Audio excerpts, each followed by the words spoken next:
आप जब प्रातः कालीन उठें तो पहले उठने का नियम लें कि सूर्योदय के 1 घंटा पहले हम उठेंगे। देखो हमारी प्रार्थना मानना। तो इस समय सूर्योदय कई बजे होता है? लगभग हाँ, 6 बजे, 6:30 बजे कर दें। छः। आप 5 बजे उठ जाइए और उठ करके सबसे पहला कार्य कीजिए, पृथ्वी के चरण स्पर्श कीजिए, भूमि के चरण स्पर्श कीजिए। और फिर आप जिस आसन पर बैठे हैं, देखो ध्यान से हमारी तरफ सुनना, जिस आसन पे बैठे हैं, जिस पे शयन किए थे, जिस सैया पर सोए थे, पृथ्वी को प्रणाम करने के बाद उसी सैया में 5 मिनट केवल बैठ जाइए और 5 मिनट बैठकर 5 संतों का नाम ले लीजिए।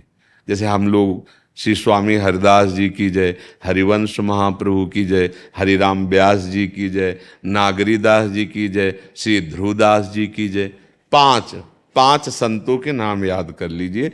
इसके बाद नीचे उतरिए और पहले जो अपने माता पिता, अगर वो शयन कर रहे हैं तो कोई बात नहीं है, अगर वो शयन नहीं कर रहे हैं तो पहले जाकर माथा रखकर उनको प्रणाम कीजिए। इसके बाद आधा लीटर या 1.25 लीटर जितना आप जल पी सकते हैं, उस जल को आप हल्का सा गर्म करवाइए अपने माता पिता से, जो भी आपकी सेवा में हो, या अगर आप स्वयं कर सकते हो तो स्वयं हल्का सा।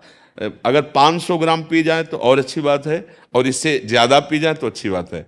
वज्रासन में बैठना आता है?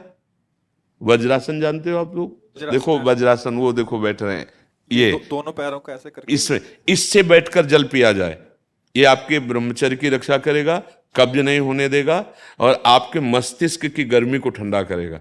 ऐसे वज्रासन में बैठकर धीरे धीरे 5 या 10 मिनट में जल पिया जाए, एकदम ना पिया जाए। गिलास में लेकर के 500 ग्राम जल धीरे धीरे उसको पिया जाए। फिर इसके बाद आपको 100-200 कदम टहलना है। फिर इसके बाद आप शौच जाइए। शौच, अगर आपका पेट साफ हो जाता है, अगर नहीं साफ होता है, कोई ऐसी परेशानी लगती है, तो 1 चम्मच ईसबगोल की भूसी और छोटी हर का आधा चम्मच अगर रात्रि में दूध से या पानी से ले ले तो वो बार बार शौच नहीं लगाएगा, पर आपकी आंतें साफ हो जाएंगी। शौच जाने के बाद स्नान करें और फिर तुरंत, अगर आपको व्यायाम आता है तो करे, नहीं तो सीधा सरल बात होती है, 20 बार बैठ जाए बैठक और 10 बार लेटने वाली दंड।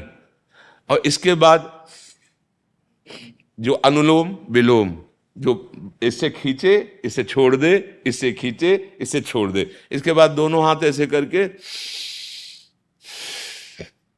7 बार ऐसे करे, सीधा खींचे और सीधा छोड़ दे। इतना ही तुम्हारे लिए प्राणायाम की आवश्यकता है। अब अपनी दिनचर्या में लग जा। जो पढ़ाई का कार्य दिया गया है, आगे तुम्हें और भजन की बात हम नहीं कह रहे, जो पढ़ाई का कार्य दिया गया है वो भगवान की ही पूजा है। आपकी दिनचर्या जो आपको अपने गुरुजी या टीचर जी को जाके प्रमाणित करनी है, कल जो पढ़ाई गई थी आज के लिए, वो आप सुबह सुबह उस समय व्यायाम के बाद, तो आप देखना आपकी स्मृति बहुत प्रवीण हो जाएगी। अच्छा, ये आपकी प्रातःकालीन दिनचर्या है। जब आप अपने गुरुदेव के पास स्कूल जाएं, तो हमें आजकल का तो अब पता नहीं, पर हम लोग जब जाते थे तो अपने गुरुजी को प्रणाम करते थे। तो जो स्कूल में आपको पढ़ाई पढ़ा रहे हैं वो तो बात है, अब आपको जो हम खास बात बताना चाहते हैं वो कि देखो अभी छोटे छोटे बच्चे हो, बच्चों में कुछ बच्चे ऐसे गंदे बच्चे होते हैं जिनके गंदी बातें दिमाग में आ जाती हैं और गंदी बातें वो करने लगते हैं आचरण में। आप लोग इतना तो जानते ही होंगे कि गंदी बातें किसे कहते हैं। आप लोगों के पास अगर मोबाइल है तो कभी गंदी बात देखना नहीं। कोई भी बच्चा अगर गंदी बात दिखाए तो अपने टीचर से या अपने माता पिता से जाके शिकायत करनी चाहिए, वो बहुत हानिकारक होती है। कभी कोई भी गंदी बात अपने द्वारा नहीं होनी चाहिए। अभी आप नवीन जीवन धारण किए हुए हैं, आप भगवान की प्राप्ति, देश की भक्ति और बहुत अच्छे अच्छे पदों में जा सकते हैं। अच्छे पवित्र आचरण और पवित्र संस्कार।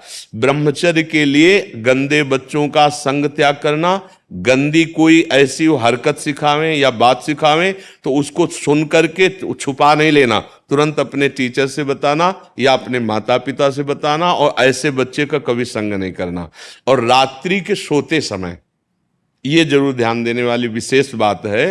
रात्रि के सोते समय जो भगवान का नाम प्रिय, जैसे इन लोगों ने आप लोगों को बताया राधा वल्लभ श्री, तो सोते समय बस प्रार्थना करो कि हे प्रभु आज दिन हमारा जो भी गलती हुई हो वो हमको आप प्रार्थना करते हैं कि आप हमें समझाओ क्या हमसे गलती हुई।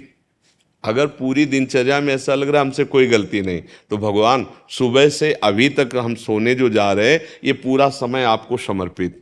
आप देखना इसका फल देखना, एक तपस्वी की तपस्या का जो फल होता है ना उसका ये फल मिलेगा। और सोते समय बस राधा वल्लभ श्री हरिवंश, राधा वल्लभ श्री हरिवंश, इधर उधर ना सोचते हुए, ना मोबाइल देखते हुए, ना कोई गंदी बात मन में, और चुपचाप सो जाइए। और जब फिर सुबह उठे तो फिर ऐसी दिनचर्या। और पढ़ाई इस समय तुम्हारा भजन है।